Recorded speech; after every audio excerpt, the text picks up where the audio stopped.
ในการเร่งให้โตสร้างหางต้องให้อาหารประเภทนี้และบวกกับอาหารที่เป็นอาหารสำเร็จรูปที่เราสั่งมาสำหรับอาหารตัวนี้เป็นอาหารเสริมที่เฮ็ดให้มันสร้างหางไวเวลาที่มันกินตัวนี้แล้วไข่มันอยู่ท้องมันจะตึงดีเนาะเราหากลับไปเอามาสดๆร้อนๆใหม่ๆเลยอันนี้เป็นอาหารที่ว่าโตมักอยู่ตามบ้านเฮานี่ถือว่ามีหลาย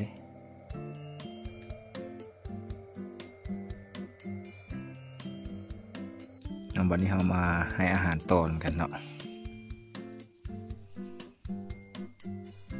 เวลาให้มันกินมันจะเป็นอันนี้เนาะ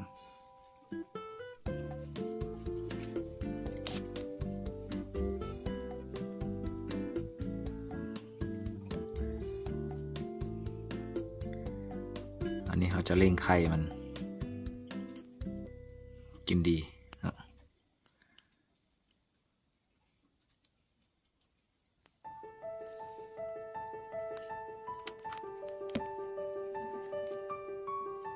ก่อนที่มันจะสร้างหาง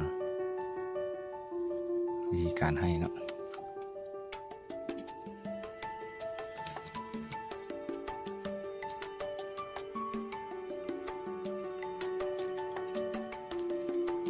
มันจะกินดีเนาะ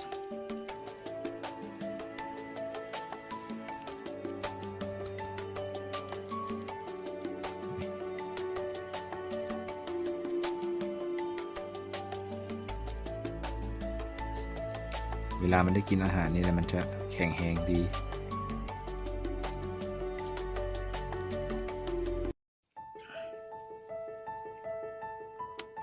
ยังบ่ทันตายนะ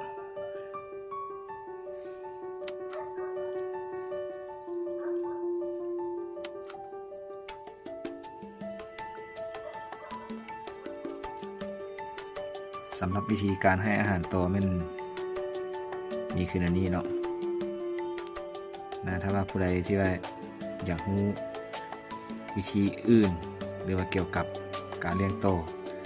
ก็สามารถคอมเมนต์ถามได้เนาะ